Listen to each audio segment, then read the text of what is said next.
Hello guys, welcome back to my channel. അപ്പം ഇന്ന് ഞാൻ വിചാരിച്ചു ഞാൻ ഡെലിവറിക്ക് ഹോസ്പിറ്റലിൽ പോയപ്പം എൻ്റെ ബാഗിൽ ഞാൻ എന്തൊക്കെയാണ് കൊണ്ടുപോയെന്ന് നിങ്ങളെ കാണിക്കാമെന്ന്.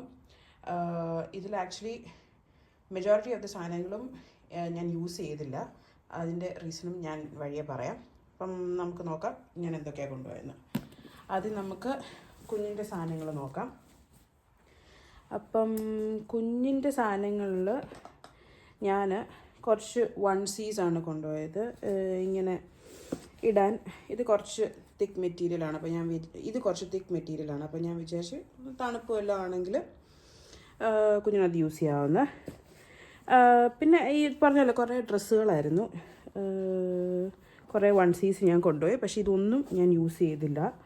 ഞാൻ ആക്ച്വലി ഒരു വൺസി മാത്രമേ യൂസ് ചെയ്തുള്ളൂ ഹോസ്പിറ്റലിൽ. അത് ഞങ്ങൾ തിരിച്ചു വരുമ്പോൾ ഇട്ടുകൊണ്ട് വരാൻ വേണ്ടിയായിരുന്നു അത് യൂസ് ചെയ്തത്. പിന്നെ ഞാൻ ഇങ്ങനത്തെ രണ്ട് ക്യാപ്പ് കൊണ്ടുപോയായിരുന്നു. ഈ ക്യാപ്പ് ഞങ്ങൾ യൂസ് ചെയ്തായിരുന്നു. പിന്നെ ഞാൻ വിചാരിച്ചു തണുപ്പാണെങ്കിൽ കുറച്ചുകൂടെ തിക്ക് മെറ്റീരിയലുള്ള ക്യാപ്പ് ഞാൻ കൊണ്ടുപോയായിരുന്നു. പിന്നെ ഇങ്ങനത്തെ സോക്സുകൾ കൊണ്ടുപോയായിരുന്നു. സോക്സുകളും ഞാൻ യൂസ് ചെയ്തു. ഒരു പെയർ സോക്സ് ഞാൻ യൂസ് ചെയ്തു. പിന്നെ മിറ്റൻസ് പക്ഷേ ഞാൻ യൂസ് ചെയ്തില്ല. ഞാൻ പാമ്പേഴ്സ് കൊണ്ടുപോയായിരുന്നു. പാമ്പേഴ്സും പക്ഷേ ഞാൻ യൂസ് ചെയ്തില്ല. പിന്നെ ഇതൊരു ഫ്ലീസ് ജാക്കറ്റ് പോലത്തെ ഒരു ജാക്കറ്റാണ്. അപ്പം ഇതെന്ന് പറഞ്ഞാൽ ഒത്തിരി ചൂടെടുക്കത്തില്ല, എന്നാലും കാറ്റോ തണുപ്പോ വല്ലതും ഉണ്ടെങ്കിൽ ഒന്നിടാം. അതിന് വേണ്ടി കൊണ്ടുപോയതാണ്. പക്ഷേ ഞാൻ യൂസ് ചെയ്തില്ല. സ്വീഡനിലിപ്പം ഇങ്ങനെ പതുക്കെ സ്പ്രിങ്ങിലാണ്, സമ്മറിലോട്ട് ട്രാൻസിഷൻ ചെയ്യുവാണ്. അപ്പോൾ നമുക്കൊരു ഏകദേശം ഡേ ടൈമിലൊരു 15-16 ഒക്കെ കിട്ടുന്നുണ്ട്. സോ വലിയൊരു തണുപ്പൊന്നും ഇല്ല. അതുകൊണ്ടാണ് അത് യൂസ് ചെയ്യാഞ്ഞത്. ഞാൻ കുഞ്ഞിനെ ഇങ്ങനെ ക്യാപ്പും വെച്ച് ഒരു വൺസിയും ഇട്ടേച്ച് ബ്ലാങ്കറ്റല്ല, ഒരു പുതപ്പ് പോലത്തെ സാധനം ഞാൻ കൊണ്ടുപോയിരുന്നു. അതിൽ റാപ്പ് ചെയ്തേക്കുമായിരുന്നു. അപ്പം ആ പുതപ്പ് ഈ ബാഗിലില്ല, അത് ഞാൻ എടുത്തായിരുന്നു. അപ്പം പുതപ്പിൽ റാപ്പ് ചെയ്തേക്കായിരുന്നു. അപ്പം ജാക്കറ്റും കൂടെ ഇട്ടാൽ ഒത്തിരി ചൂടെടുക്കുമെന്ന് തോന്നി. അതുകൊണ്ട് ജാക്കറ്റൊന്നും ഇട്ടില്ല. പിന്നെ ഞാൻ ഇങ്ങനത്തെ തുണികളാണ്, ഈ ഫ്ലാനൽ പോലത്തെ തുണികൾ തുടയ്ക്കാനോ പൊതിയാനോ വല്ലതും വേണമെന്ന് വിചാരിച്ച് കൊണ്ടുപോയതാണ്. പക്ഷെ ഇതും അങ്ങനെ യൂസൊന്നും ചെയ്തില്ല. അപ്പോൾ ഇതായിരുന്നു ഞാൻ കുഞ്ഞിന് വേണ്ടി കൊണ്ടുപോയ സാധനങ്ങൾ.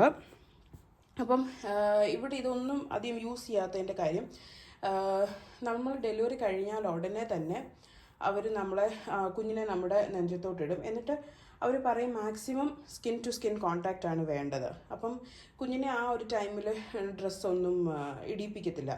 പിന്നെ യൂസ് ചെയ്യാനുള്ള പാമ്പറൊക്കെ ഹോസ്പിറ്റലിൽ തന്നെ അവർ തരും. അപ്പം ആ പാമ്പേഴ്സ് നമ്മൾ യൂസ് ചെയ്തുകൊണ്ട് നമ്മൾ ബാഗിൽ നമ്മൾ പാമ്പേഴ്സ് വീട്ടിൽ നിന്ന് കൊണ്ടുപോകേണ്ട ആവശ്യമില്ല സത്യം പറഞ്ഞാൽ. അപ്പം മോസ്റ്റ് ഓഫ് ദി ടൈം ഈ സ്കിൻ ടു സ്കിൻ ആണ്. അപ്പം നമ്മളാണേലും അവിടെ ചെന്ന് അഡ്മിറ്റ് ആയി കഴിയുമ്പോൾ ഉടനെ അവരൊരു ഹോസ്പിറ്റൽ റോബ് തരും അമ്മയ്ക്ക്. അപ്പം നമ്മളാണേലും അങ്ങനെ ഒത്തിരി ഡ്രസ്സുകളൊന്നും കൊണ്ടുപോകേണ്ട ആവശ്യമില്ല. എന്നാലും ഞാൻ എന്തൊക്കെയാണ് എനിക്കും എൻ്റെ ഹസ്ബൻഡിനും വേണ്ടി കൊണ്ടുപോയത്. ബട്ട് അതും അധികം ഒന്നും യൂസ് ചെയ്തില്ലായിരുന്നു. പക്ഷേ ഹസ്ബൻഡ്സിന് അല്ലെങ്കിൽ നിൽക്കുന്ന പാർട്ട്നേഴ്സിനെ നമ്മൾ കൊണ്ടുപോകണം. കാരണം അവർക്കുള്ള ഡ്രസ്സൊന്നും അവിടെ കിട്ടത്തില്ല. അപ്പം എൻ്റെ അണ്ടർ ഗാർമെൻറ്റ്സും ഞാൻ കൊണ്ടുപോയ എക്സ്ട്രാ ഡ്രസ്സും ഒന്നും ഞങ്ങൾ യൂസ് ചെയ്തില്ല. പിന്നെ ഞങ്ങൾ ഇങ്ങനെ കുറച്ച് സോക്സ് കൊണ്ടുപോയായിരുന്നു ഇട്ടുകൊണ്ട് പോയതും. പിന്നെ തിരിച്ചിട്ടുകൊണ്ട് വരാൻ വേണ്ടി അത് കൊണ്ടുപോയത്. പക്ഷേ പിന്നെ ഞങ്ങൾ ഇട്ടുകൊണ്ട് പോയതിന് തിരിച്ചിട്ടുകൊണ്ട് വന്നു. അതുകൊണ്ട് അത് യൂസ് ചെയ്യേണ്ടി വന്നില്ല. പിന്നെ ഹസ്ബൻഡിന് ഒരു പെയർ ഡ്രസ്സും പിന്നെ അണ്ടർ ഗാർമെൻറ്റ്സും നമ്മുടെ ടർക്കിയോ എന്തെങ്കിലും ഒക്കെ കൊണ്ടുപോയി. ഞങ്ങളൊരു ടവല് കൊണ്ടുപോയായിരുന്നു. അത് പക്ഷേ കൊണ്ടുപോകണം. കാരണം നമ്മളവിടെ ഷവർ റൂം ഉണ്ട്. അപ്പം ഞാൻ 2 ടവല് കൊണ്ടുപോയായിരുന്നു. അപ്പം നമുക്ക് കുളിച്ചിട്ടൊക്കെ കുളിക്കുമ്പോൾ അവിടെ തുടയ്ക്കാൻ വേണ്ടി നമ്മളൊരു ടവല് കൊണ്ടുപോകണം. പിന്നെ ഇങ്ങനെ ഞാൻ കുറച്ച് പ്ലാസ്റ്റിക് ബാഗ്സ് കൊണ്ടുപോയി. നമ്മളിപ്പം നനഞ്ഞതോ അല്ലെങ്കിൽ എന്തെങ്കിലും അഴുക്കായ തുണികളൊക്കെ ഇടണമെങ്കിൽ നമുക്ക് അതിലിടാൻ പറ്റും. പിന്നെ ഞാനിപ്പം നമുക്ക് ഹോസ്പിറ്റലിൽ നിന്ന് ബേബിക്കും അമ്മയ്ക്കും കിട്ടുന്ന സാധനങ്ങളും കൂടെ കാണിച്ചു തരാം. സോ ദാറ്റ് ഇസ് വൈ ഈ മെജോറിറ്റി സാധനങ്ങൾ നമുക്ക് ഉപയോഗിക്കേണ്ടി വരാഞ്ഞത്. അപ്പോൾ ഇങ്ങനൊരു ബേബി ബാഗ് നമുക്ക് ഹോസ്പിറ്റലിൽ നിന്ന് കിട്ടും. അപ്പോൾ ഈ ബേബി ബാഗിനകത്ത് ഇങ്ങനെ ഒരു സെറ്റ് ഡയപ്പേഴ്സ് കാണും. നമുക്ക് ഹോസ്പിറ്റലിൽ യൂസ് ചെയ്യാനുള്ള ഡയപ്പേഴ്സ് അവിടെ തന്നെ കാണും. അതല്ലാതെ വീട്ടിൽ വരുമ്പോൾ അവർ തന്നു വിടുന്നതായത്. പിന്നെ ഇപ്പോൾ അമ്മയ്ക്കാണേലും അവർ ഹോസ്പിറ്റൽ റോബ് തരുമെന്ന് പറഞ്ഞു. അപ്പോൾ നമ്മൾ അവിടെ ചെല്ലുമ്പോൾ ഉടനെ നമുക്ക് ഹോസ്പിറ്റൽ റോബിലോട്ട് ചേഞ്ച് ചെയ്യാം. പിന്നെ നമ്മൾ പ്രസവിച്ച് കഴിഞ്ഞാൽ നമുക്ക് ഇപ്പം കുറച്ച് നേരം കഴിഞ്ഞ് നമ്മളൊരു ഷവർ എടുത്ത് നമുക്കത് മാറ്റണമെന്ന് പുതിയത് വേണമെന്ന് അവരോട് പറഞ്ഞാൽ അവരത് തരും. പിന്നെ ഇതുപോലെ തന്നെ അമ്മയ്ക്ക് ഇങ്ങനെ ഡിസ്പോസിബിൾ അണ്ടർവെയർ തരും. അതുകൊണ്ട് നമുക്ക് അങ്ങനത്തെ ഒരു ടെൻഷനില്ല. അങ്ങനത്തെ അണ്ടർ ഗാർമെൻറ്റ്സ് ഒന്നും കൊണ്ടുപോകണം, നമുക്ക് ഇട്ടുകൊണ്ട് വരേണ്ടത് ഒരു പേര് കൊണ്ടുപോയാൽ മതി. പിന്നെ അതുപോലെ തന്നെ അമ്മയ്ക്ക് ഇത് ഹോസ്പിറ്റലിൽ തന്നെ നമ്മൾ പ്രസവിച്ച് കഴിയുമ്പം നമുക്ക് ഈ ഡിസ്പോസിബിൾ അണ്ടർവെയറിൽ വെക്കാൻ വേണ്ടി ഇങ്ങനത്തെ വലിയ പാഡ്സ് അവിടെ ഉണ്ട്. അപ്പം നമുക്കതായിരിക്കും കുറച്ചുകൂടെ കംഫർട്ടബിൾ ആ ടൈമിൽ. അപ്പം അതും അവിടെ തന്നെ ഉണ്ട്. ഇത് പിന്നെ അവർ രണ്ട് മൂന്നെണ്ണം തന്നു വിടുകയും ചെയ്യും നമുക്ക് വീട്ടിലോട്ട്. പിന്നെ കുറച്ചുകൂടെ വലിയ സൈസിലുള്ള പാഡ്സ്, ഇത് നമുക്ക് അവിടെ യൂസ് ചെയ്യണമെങ്കിൽ യൂസ് ചെയ്യാം, അല്ലെങ്കിൽ അവർ ഈ ബാഗിനകത്ത് നമുക്ക് വീട്ടിൽ വരുമ്പം തന്നുവിടും. ഇത് ഈ പറഞ്ഞ പോലെ ഡിസ്പോസിബിൾ അണ്ടർവെയർ തന്നെയാണ് അതവർ തന്നു വിട്ടത്. പിന്നെ ഇങ്ങനത്തെ വലിയ പാഡ്സ് ഒക്കെ നമുക്ക് യൂസ് ചെയ്യാൻ തന്നത്. പിന്നെ ഇങ്ങനെ ബേബി ബാഗിലൊരു കുഞ്ഞിനുള്ളൊരു കുഞ്ഞ് തൊപ്പി ഉണ്ടായിരുന്നു, അതവർ തന്നു.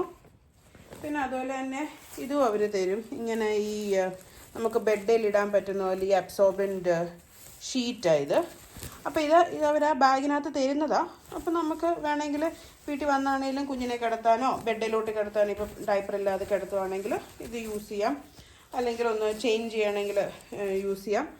അങ്ങനത്തെ കാര്യങ്ങൾക്കൊക്കെ അത് യൂസ് ചെയ്യാം. ഇത് പിന്നെ നിങ്ങൾക്കൊക്കെ ഇപ്പോൾ ട്രാവൽ ചെയ്യുവാണെങ്കിലും ചുമ്മാ ഒന്ന് ഒരു ബാഗിൽ വെച്ചാൽ ഇപ്പം കാറിലൊക്കെ ഇട്ട് ഒന്ന് മാറ്റേണ്ടി വന്നാൽ നമുക്ക് യൂസ് ചെയ്യാൻ പറ്റുന്ന ഒരു സാധനം ഇത്. പിന്നെ അതുപോലെ ഒരു ബേബിക്ക് ഇങ്ങനെ കുഞ്ഞൊരു ക്രീം തരും.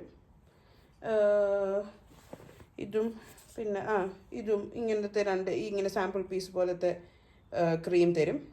അപ്പോൾ ഇത് നമുക്ക് യൂസ് ചെയ്യാം.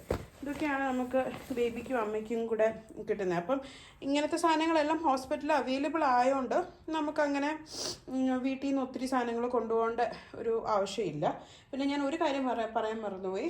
ഞങ്ങൾ സ്ലിപ്പേഴ്സും ടോയ്ലറ്ററീസും, അതായത് ബ്രഷ്, ചീപ്പ്, അങ്ങനത്തെ സാധനങ്ങളൊക്കെ കൊണ്ടുപോയായിരുന്നു. പിന്നെ നമുക്ക് എന്തെങ്കിലും വേണമെങ്കിൽ ലൈക്ക് ഫേസ് വാഷ് ഓർ നമ്മുടെ പേഴ്സണൽ ക്രീംസ് എന്തെങ്കിലും വേണമെങ്കിൽ അതൊക്കെ നമ്മൾ കൊണ്ടുപോകണം. അതൊന്നും അവിടെ കിട്ടത്തില്ല. അപ്പോൾ അതൊക്കെ നമ്മൾ കൊണ്ടുപോകണം. പിന്നെ ഒരു കാര്യം കൂടെ, ഞാൻ അധികം ഒന്നും കൊണ്ടുപോയില്ല, പക്ഷേ എനിക്കറിയാവുന്നവരൊക്കെ ഇങ്ങനെ ഒത്തിരി അവർക്ക് ഇഷ്ടമുള്ള സ്നാക്സും ഡ്രിങ്ക്സും ഒക്കെ കൊണ്ടുപോയിട്ടുണ്ടായിരുന്നു. അപ്പോൾ അതുമല്ല, നിങ്ങൾക്ക് എന്തെങ്കിലും പ്രിഫറൻസ് ഉണ്ടെങ്കിൽ നമുക്ക് അതും പാക്ക് ചെയ്തുകൊണ്ട് പോവാം. പക്ഷെ ഞാൻ ഉള്ളി ഇലക്ട്രോലൈറ്റ് ടാബ്ലറ്റ്സ്, ഈ വെള്ളത്തിലിട്ട് കുടിക്കുന്ന ഇലക്ട്രോലൈറ്റിൻ്റെ ടാബ്ലറ്റ്സ് മാത്രമേ ഞാൻ കൊണ്ടുപോയായിരുന്നുള്ളൂ. പിന്നെ ഈ നെസ്ലയുടെ ഈ എന്താ ബാസ് ഇല്ലേ, ബ്രേക്ക്ഫാസ്റ്റ് ബാസ്, സെറിയൽ ബാസ് എന്ന് പറയുന്ന പോലത്തെ സാധനം, അതെനിക്ക് ആ ടൈമിൽ നല്ല ഇഷ്ടമായിരുന്നു. അപ്പോൾ അതും കൊണ്ടുപോയിരുന്നു. അത് രണ്ടും ഞാൻ കൊണ്ടുപോയുള്ളൂ. പക്ഷേ മറ്റു ചിലർ ഞാൻ കണ്ടിട്ടുണ്ട് ഈ കോക്കനട്ട് വാട്ടർ അല്ലെങ്കിൽ അവർക്ക് ഇഷ്ടമുള്ള സ്നാക്സ്, ഗ്ലൂക്കോസ് ഒക്കെ കൊണ്ടുപോകുന്നവരുണ്ട്. അത് ഓരോരുത്തരുടെ ഇഷ്ടം അനുസരിച്ച് കൊണ്ടുപോകാം. അപ്പോൾ ഇതൊക്കെയായിരുന്നു എൻ്റെ ഹോസ്പിറ്റൽ ബാഗിലുണ്ടായിരുന്നത്. ഞാൻ എൻ്റെ ഓവറോൾ ഒരു പ്രഗ്നൻസി ആൻഡ് ഇവിടുത്തെ സ്വീഡനിലെ ഹോസ്പിറ്റലിലെ ഡെലിവറി എക്സ്പീരിയൻസും വേറൊരു വീഡിയോയിൽ കവർ ചെയ്യാം. അപ്പോൾ നിങ്ങൾക്ക് എന്തെങ്കിലും ചോദ്യങ്ങളുണ്ടെങ്കിൽ to let me know. By.